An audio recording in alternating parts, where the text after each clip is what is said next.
Welcome back to the series in which I test out lots of round size 10 brushes, and in this episode we're going to be taking a look at the Escoda Versatil.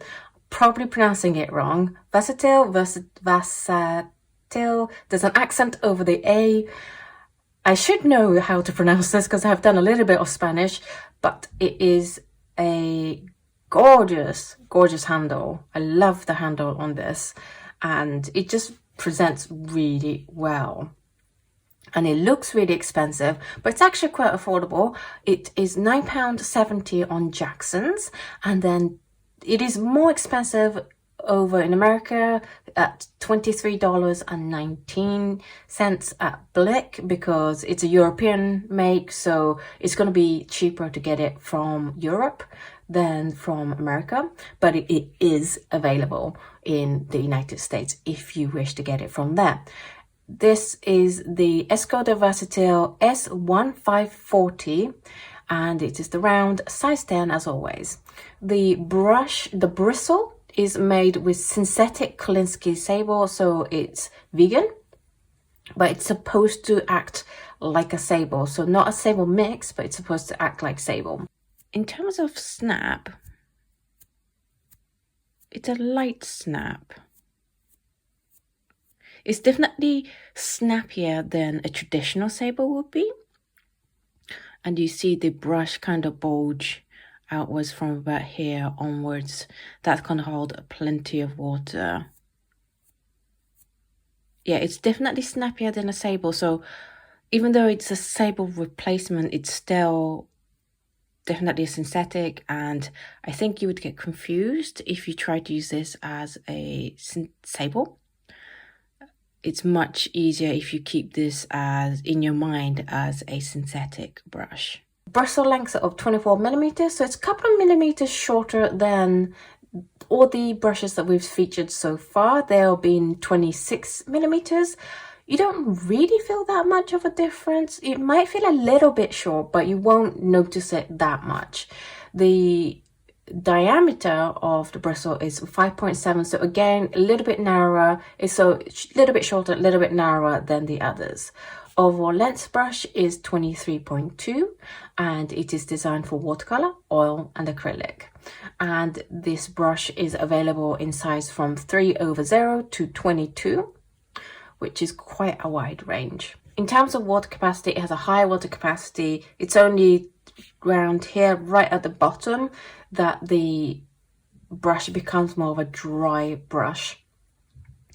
One thing I noticed when I was doing this test was that you can draw the line really fast. It's like a really good fountain pen. You know, when you get a good fountain pen, you should be able to write really fast, and it will move with you.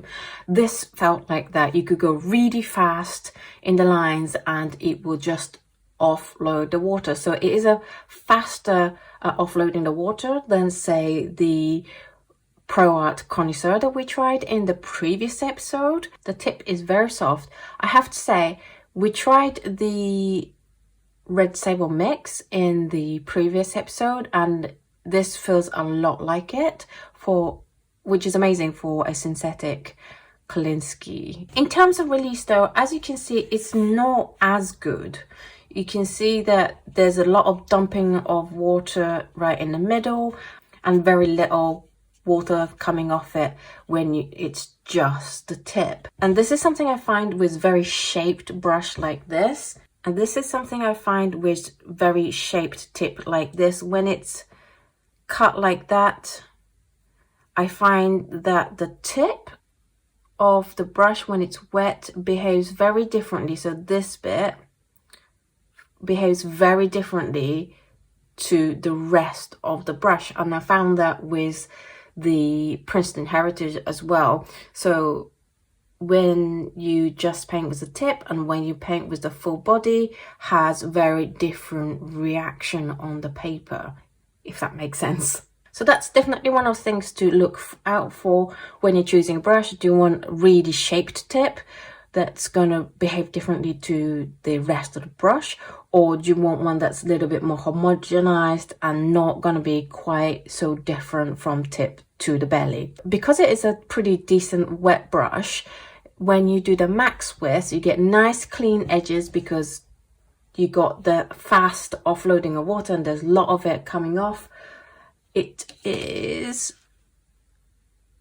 1.4 millimeters wide, or over here is 1.5 millimeters. So it's a little bit narrower than the Princeton Connoisseur. That one could do 2 centimeters width. This is a little bit of a thinner and shorter brush, so I'm not surprised that the max width is a little bit narrower, but you still get a nice clean edges when just really pressing it onto the paper and then dragging it across. In terms of belly drag, I got a nice clean drag all the way to about here, which is nice. Most of the other ones, it was already dry brushing over here, so I would say this is a pretty soft brush.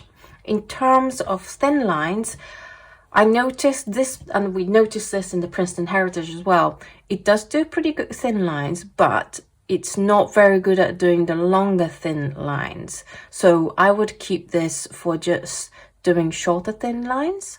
It's not as paper thin as the Princeton Heritage, which is why that brush is such a good brush. Definitely thinner than the 2 Pro Art brushes that we've tried so far. So maybe if you're doing larger animal paintings, or you might want to try what this brush will give you over probably the Princeton Heritage, is to be able to draw fur faster, because this brush will let the paint flow much faster than the Heritage will, and therefore you can get on with it a lot quicker if you're doing like a large painting.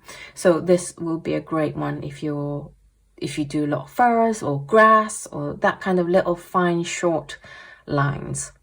In terms of leaf, you can see the uneven release of water here again. Probably not ideal for botanical paintings because of that. I had a little bit of problems with the snake. I kept getting kinks here. This brush, even though it's supposed to mimic a sable brush and it holds a lot of water, it's actually quite firm. It feels soft to the touch, but it's quite firm. I certainly found that this was firmer than I was expecting. It is much closer to the Pro Lean Plus from Pro Art than I would say a synthetic brush. It's just wetter. And so I kept getting these kinks, which is a sign that it's a quite firm brush. In terms of flat wash, I managed to do this entire area in one paint load, again showing you that it's a good water capacity. It's also nice even coverage. There's no dramatic gradation where the paint runs out towards the bottom, so that is really nice. In terms of gradation, it's nice, but because it holds so much water, again, same with the Connoisseur from Pro Art, I had to do extra effort to get rid of water off the brush so I can do a decent gradation. In terms of lift, you definitely get a sharper edge and a little bit more lift of the paint than the Connoisseur did, because it is a firmer brush and therefore you can get into the paints a bit more. In terms of dashes, this one I think is the worst at dashes. It's more like little triangles, so I wouldn't recommend doing dashes with this brush. I hope this video was a useful look at the Escoda Versatil, and if you fancy trying one of these brushes, then I've left both the Jackson link and the Blick link down below, so please use that link if you can. Do let me know how you are enjoying these brush reviews, and if that you want me to change up anything, add a new thing or take away anything, then let me know in the comments down below. Thank you so much for watching this video, and I will see you in the next video. Bye!